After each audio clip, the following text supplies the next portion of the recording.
everybody, and welcome to Fraudible, the video podcast that brings together academics and practitioners and to discuss all things fraud. In this episode, we are discussing UK fraud policy, and I'm delighted to be joined by academic Professor Nic Ryder and practitioner Helena Wood. And thank you for joining me, guys.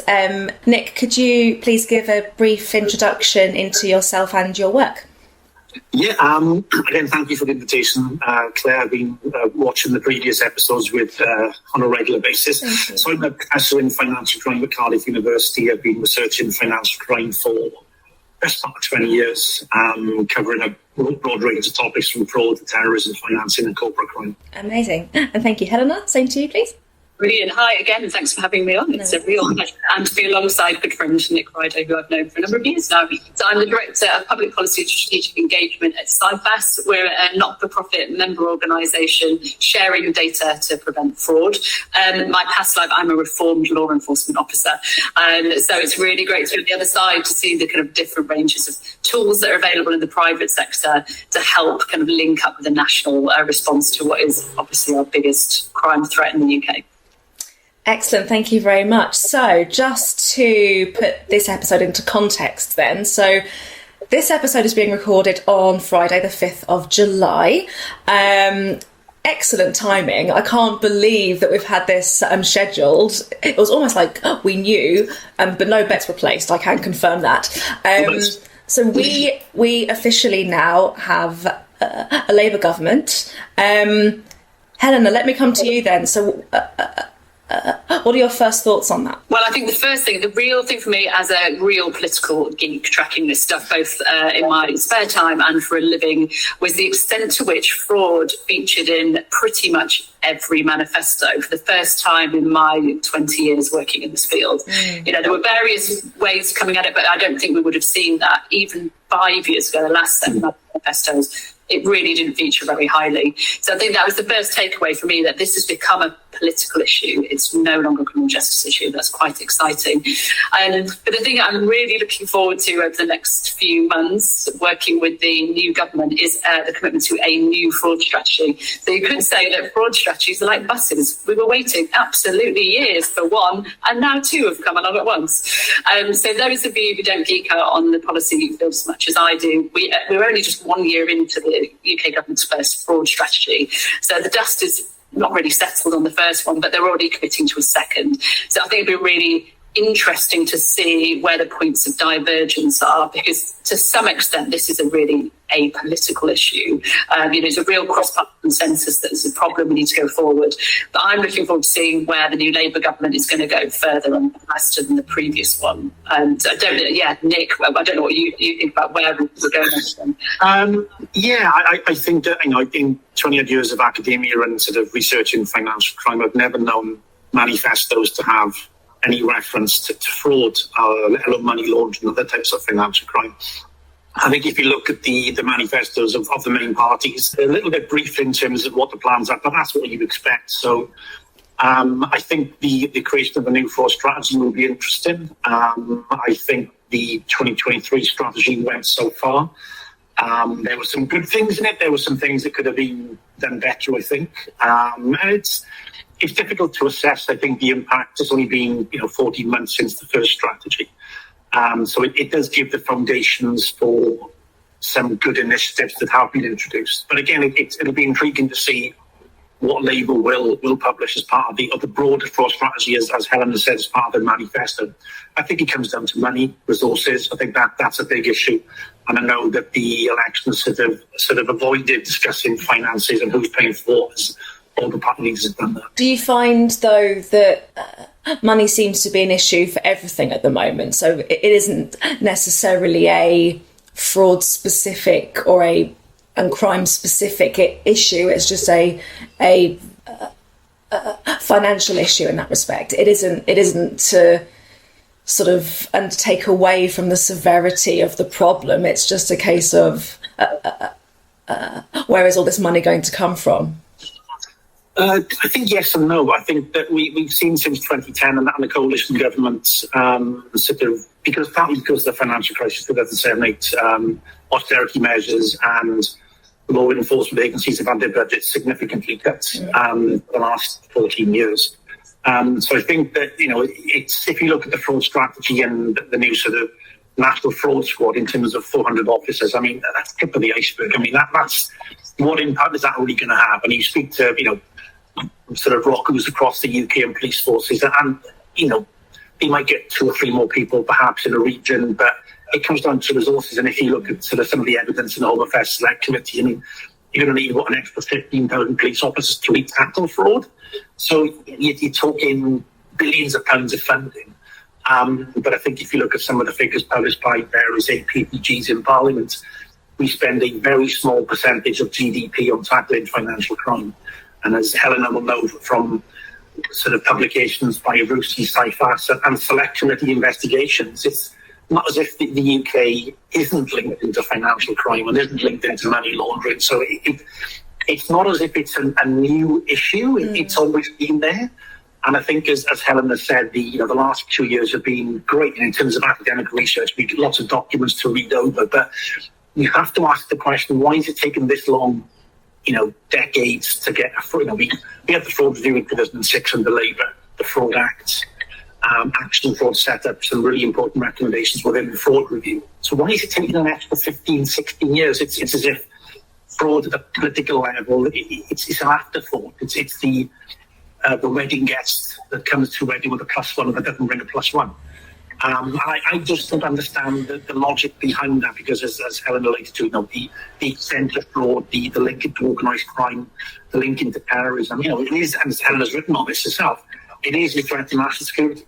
And it's as if that's always an afterthought, and I just personally can't sort of figure out why that is the case. Yeah, so I'm hoping the new government, I always remain slightly glass half full, and I think the overtones we saw from Labour in opposition at least we're certainly making the mood music is right. I think it's a big shift. I think the move touching on the policing side, this isn't a Bobbies on the Beat issue. This is a Geeks in the Suite issue. So I think the first thing they could do, sorry to many geeks out there and data scientists, but we need you in this fight against fraud. So I'll stop calling you geeks. But, we need to completely reframe what success looks like for a start. And this isn't, you could throw every police officer in the country, this is still not going to be enough. So I think they need to look at success through a completely different lens, and that would be the first thing I'd like to see in the fraud strategy. What are our metrics for success? They're not arrests and prosecutions. There are 3 million incidents of fraud in the UK every year, according to the Office of National Statistics. You cannot have a criminal justice outcome against 3 million incidents.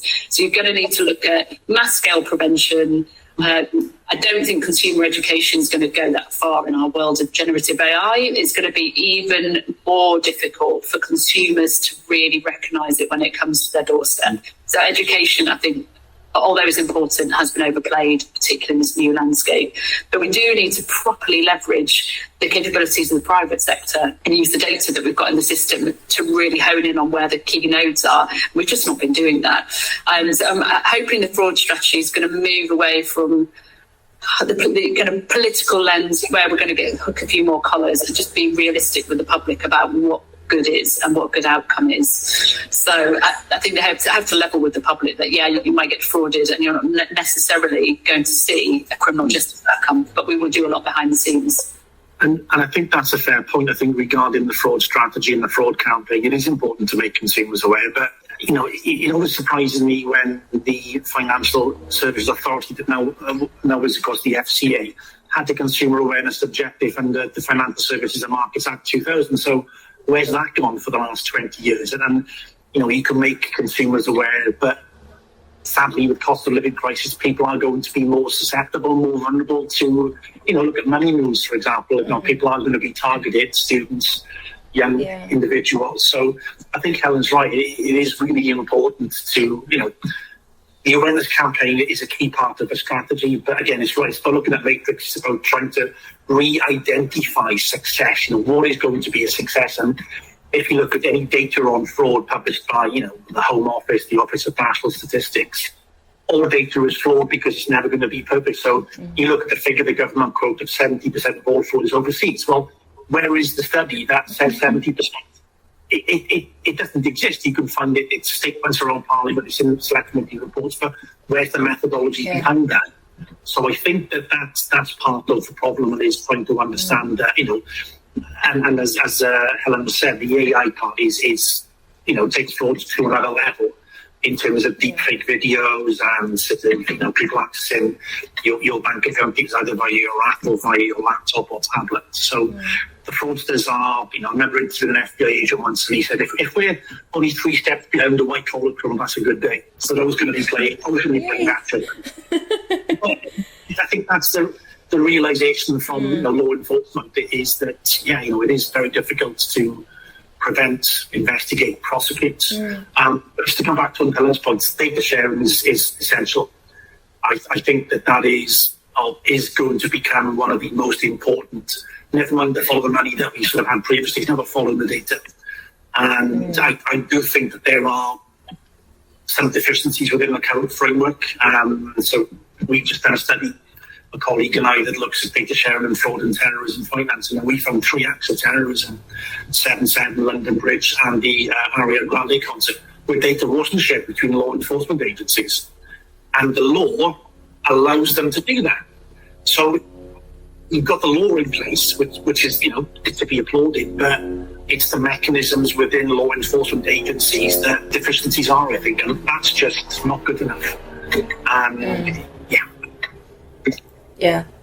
How, with the education piece, I think this really sort of fits nicely with my next question to you both then. So we've got the APP reimbursement model coming out later this year.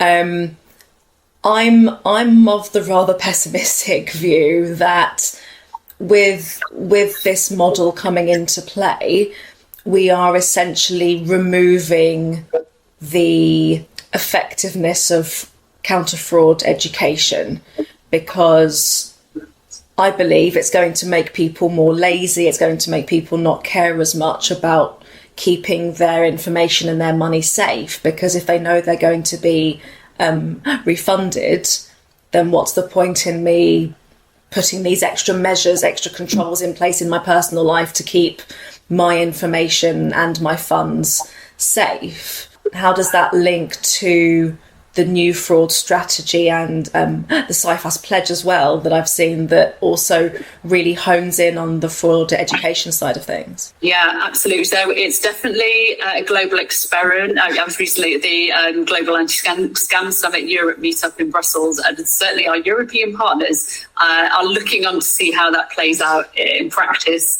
It's a difficult one. Obviously, there's a real political imperative to do more to protect victims, given the scale of APP. Of course, Labour will not. I would be willing to put a bet on the fact that Labour are not going to roll back on the PSR mandatory reimbursement. I won't really be betting on that, just to be clear. But yeah, I think it's here to stay. We're going to have to work with it. I think the most important thing, to Nic's point, we're going to have to share data to ensure that we don't get repeat victimisation. There'll be more of an imperative, if I'm being more positive about the policy that's being put in place, there will be more of an imperative on banks to innovate. There will be more of an imperative to share data, to move beyond the kind of competitive boundaries that we've been working within, because they won't have a choice. I'll be interested to see whether this has an effect on the extent to which the UK is targeted by organised crime groups from overseas, how much it breeds a new first-party fraud problem.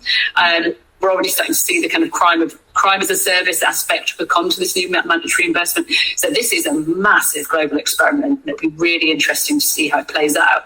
But looking on the positive side, the intention of the policy was to drive the financial sector and payment services sector towards greater innovation and greater collaboration. So to one extent it has done that. What I think it has done, however, it's been a massive distraction away from wider fraud problems. So everyone is now fixated on APP as the only show in town, particularly in the financial services sector. Nobody is talking about the thing that literally does keep me awake at night, which is identity fraud and theft. because that's where Gen AI has the potential to really go so much further. It's a massive problem anyway, 60% of our data. But the extent to which that is a threat waiting to explode and everyone's taken their eye off the ball because they're distracted by this particular subset of the fraud problem, I think is slightly concerning. And my ask of the next government will be, can we refocus on the broader range of fraud threats? APP is not the only fraud threat in town. Yeah, I think that, as an academic, you have to look at what's been published and sort of, it's, I think in terms of evidence given to the select committee, that the banks welcomed this new initiative. I think there were concerns from some of the banks that this could lead to maybe, as you said, Claire, maybe customers not maybe becoming lazy, but maybe sort of neglecting that's basic common sense about transactions and sharing data and replying to a variety of scams, whether it's the WhatsApp message, hi mum, hi dad, or whether it's the classical sort of email scams that we still get in 2024. So I think that, and Helen's right, it has taken away the sort of the spotlight from other areas of fraud and identity theft. Absolutely.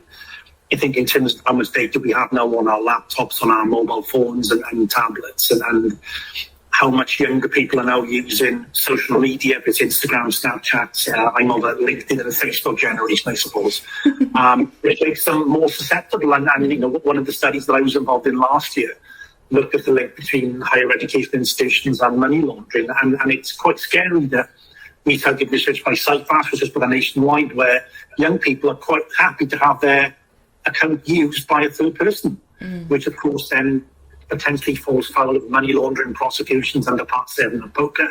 So it's all of these issues need to be carefully considered. But I think, APP things meant to be welcomed. And again, it'll be intriguing to see what does happen with that as we get into the autumn and get more crime statistics from various agencies. A slightly off-piste question then, if I may then, Nic. So how does a new government influence your work as an academic? Does it bring about something new because you're not necessarily going to expect what's going to happen next, or is it a bit of an obstacle in the flow of existing pieces, or is it a positive thing overall or not? That's a good question. It's a positive because it does allow you to compare and contrast strategies. I think fraud is an under-researched topic.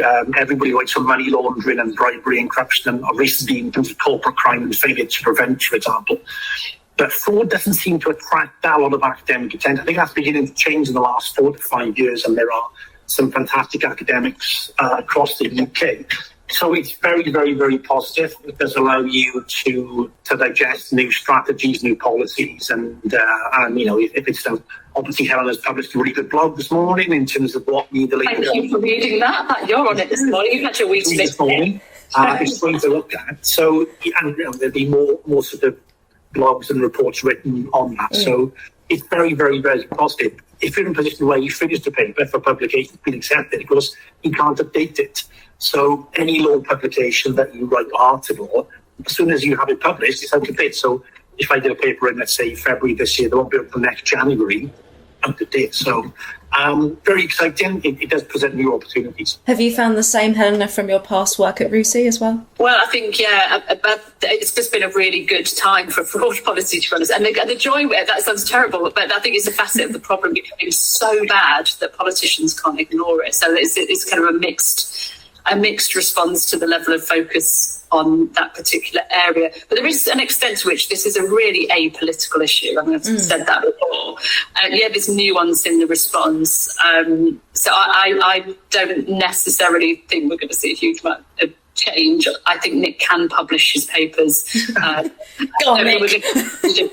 But I don't think they're going to ever be out of date, Nic, your work. I've read it and it's amazing. So big fan of it. But at the same time, I think there are areas I'm touching on, I guess, the PSR mandatory reimbursement model, I should say, not contingent. I think that's where there's going to be this increased pressure on government to do something about the elephant in the room we've not mentioned yet, which is social media and tech companies. Yeah. and the extent to which they're a facilitator of the problem but don't have any financial repercussions. In fact, sometimes they could be said to be profiting from this through online advertising. So I mean, this is going to be, I think, the area of divergence. How far are the new government willing to go to bring those particular players? I won't mention a particular player because they have really good lawyers, but particular players into the fold to work within the counter-fraud community, because they've been given multiple chances to properly participate, and we're not yet seeing them properly contribute to the community. They still feel very much on the outside. So will there be an increased pressure on them from particularly the City of London, the financial services sector, to bring that cohort into our community and properly come to the table rather than sign declarations of things they're already doing?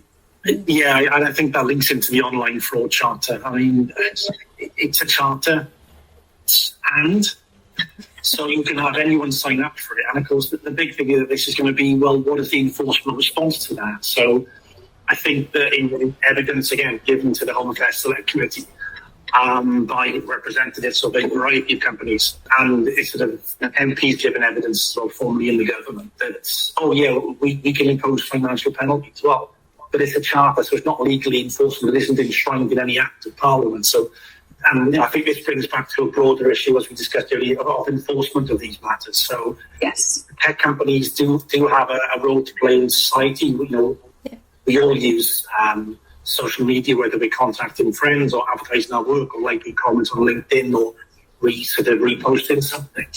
But if, and just look at the evidence, the amount of fraud that comes from social media platforms is very high. I mean, some banks argue most of their fraud comes from social media platforms. So if they don't regulate the payment methods, then there's no obligation on the social media platform to do anything at all.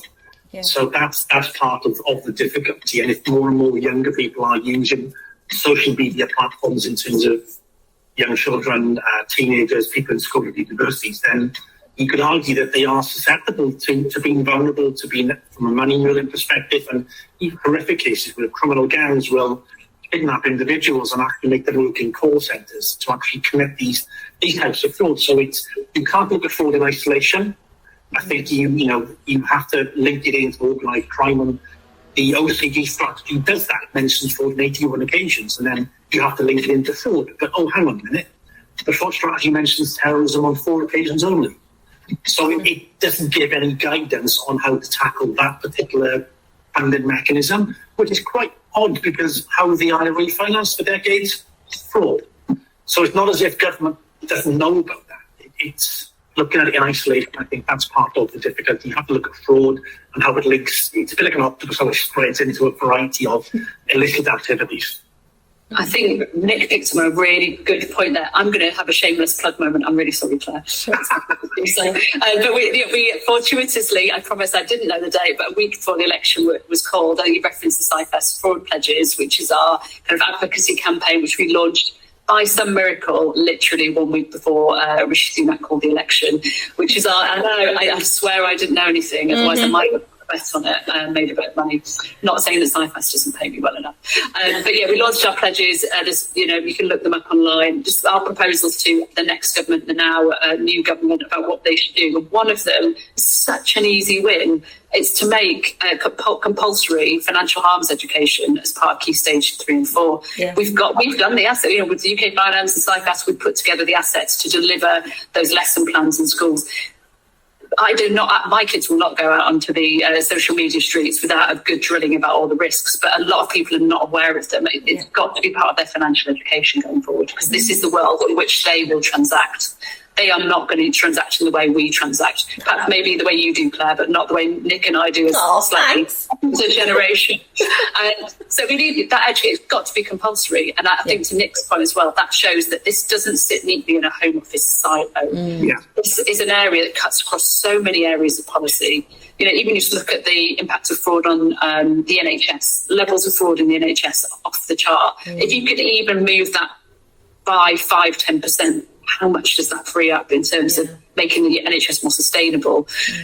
Education policy, the silos. I mean, the argument is, do we really actually have a fraud strategy?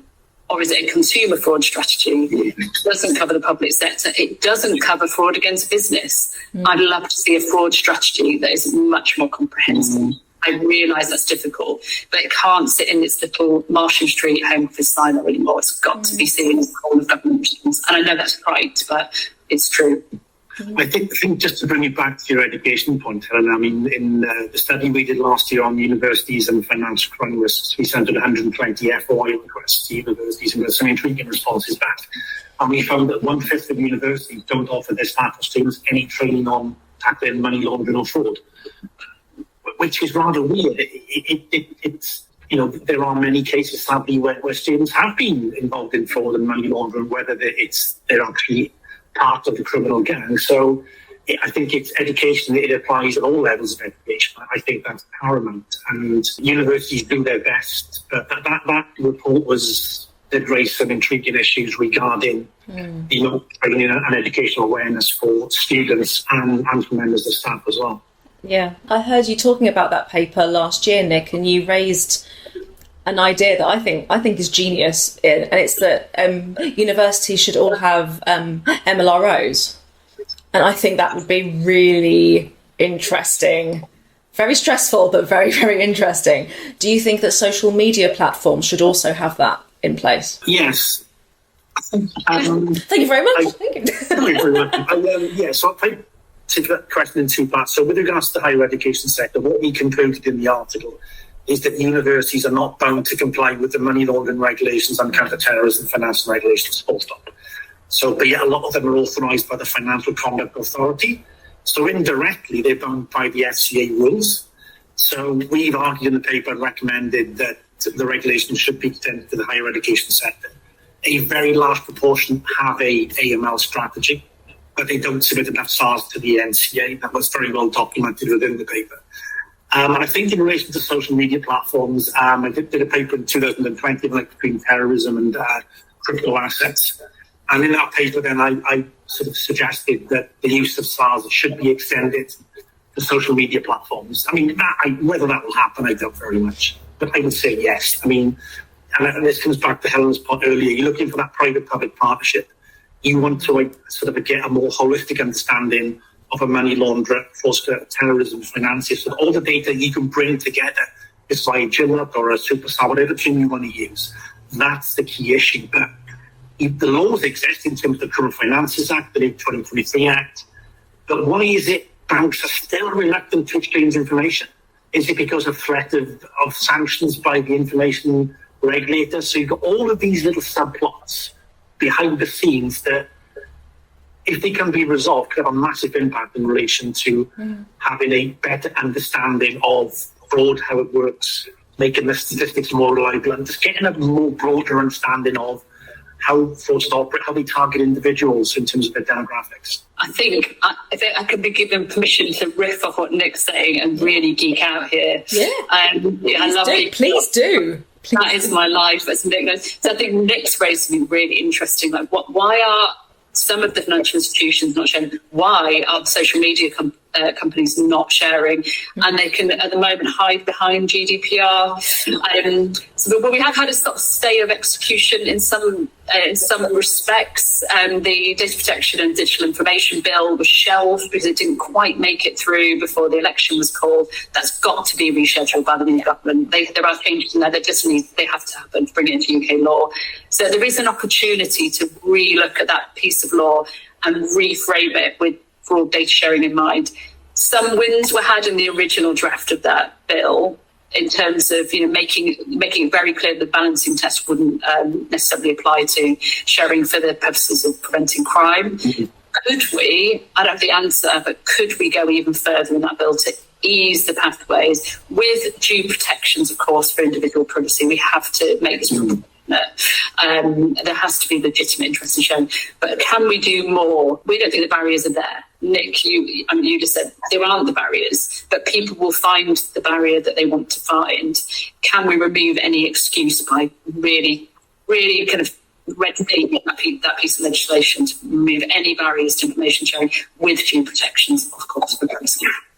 But I mean, even, with the data sharing paper that we published February this year, where we looked at acts of terrorism and information sharing between HMRC and other agencies, for example.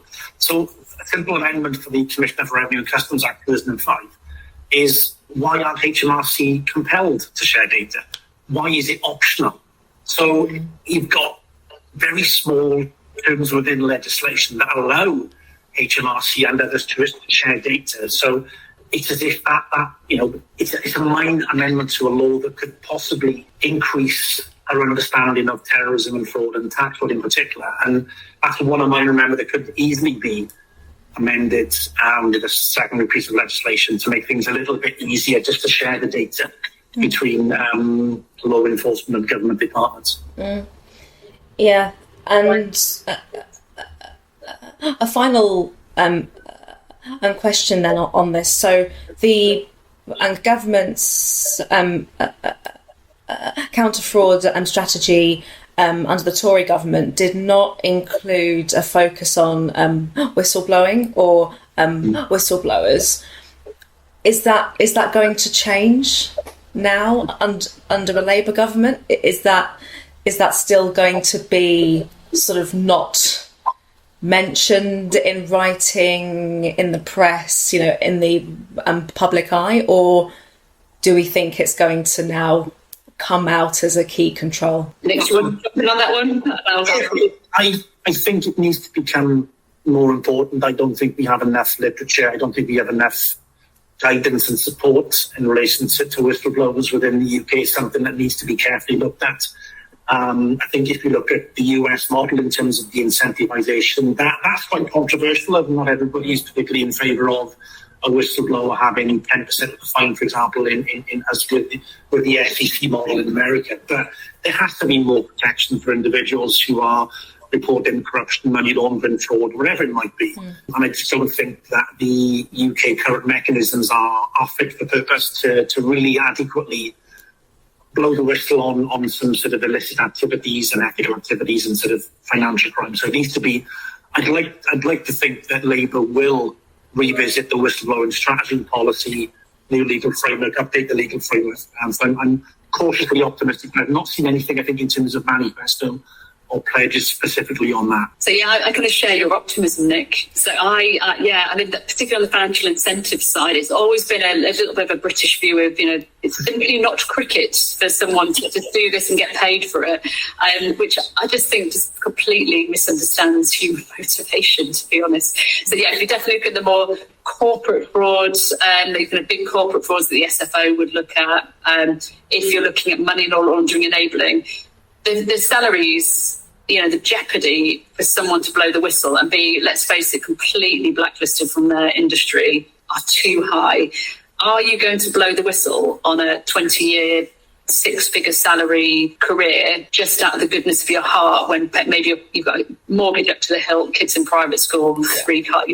You need to look at those incentives. And it was really interesting that the new Director General of the SFO has come out in favour of payments.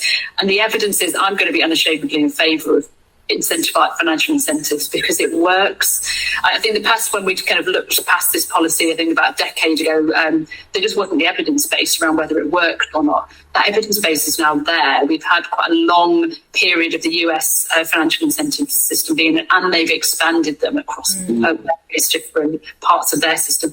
It works. It incentivises. It gets good intelligence. Yes, you're going to get some bounty hunters. Yes, you're going to have to sift through a lot of really, really poor whistleblower reports. But to get that kind of nugget of a lead of a case that you were never going to get in any other way. Yeah. As an ex-law enforcement person, I'd always say your best source is a living, breathing one. Data on that kind of corporate fraud, you need someone to come out and tell you where to start. I think that's a valid point. I think with any data sort of as part of our financial intelligence strand that you're looking for in terms of investigating, if you can bring into that process the whistleblower, and it might be one whistleblower in 50, 100, 150, but if that prevents a massive corporate fraud on a Behring scale or a BCCI scale, or that sort of, the market manipulation with financial institutions, for example, in terms of the height of the financial crisis, I think that would be welcomed, I think. Yeah. Okay. Helena, closing thoughts from you, please. What can we expect? What do you think is going to happen? What do you hope is going to happen? I really hope we're going to have a proper fraud strategy that covers and recognises the links between fraud against business, fraud against the public sector, and consumer fraud. I would posit that they don't sit in a silo and people will tackle whatever the weakest link is. I'd love to see that. I am really cautiously optimistic that we're going to see some movement from the social media and tech companies to really be part of the counter-fraud community, and I'll be waiting with open arms when they want to collaborate, because I think they've got such a key part to play, some great data, and I think they're going to really contribute. It'd be great for their brand, to be honest. They need to recognise the brand damage of their involvement. So I'm looking forward to welcoming social media and tech companies into the fold. Amazing. Nic, same question to you. Yeah, I think the new fraud strategy will hopefully make a big difference. I think what we will see from a political perspective is they just started the FATF mutual evaluation report process again. So what we'll see will be new laws, new strategy, new laws. So if you go back to 2007 MER, plus you go to the 2018 MER, this is the cycle that governments go through in relation to closing the loopholes that possibly exist, whether it's from a sanctions perspective or a money laundering perspective. So that's what I think we'll see from Labour over the duration of this Parliament, if it is to be for 5 years. I'd like to see the social media companies more involved, actively encouraged, but to be front and centre of that strategy. That isn't just consumer focused, that isn't just business focused, but also looking at fraud holistically, that it does link into OCGs, it does link into terrorism. So I think there needs to be a merger of strategies, if I can put it that way. So OCG, frauds, terrorism, there needs to be a unified national risk assessment that looks at all of these. You've got money laundering, terrorism, but so I think there needs to be a unified approach in terms of even a unified financial crime strategy. I think there needs to be, that might be, maybe blue sky thinking, but I think that would be, that'll make a good paper actually. So off you go. There's not work to do now, Nic. Yeah, I've got a few hours this weekend, yeah. Excellent, thank you very much. So I'm afraid that's all we have time for on this episode. I would like to thank Helena and Nic ever so much for their time to discuss UK fraud policy with me, and thank you very much, guys. My name's Claire Maillet, and this is Fraudible.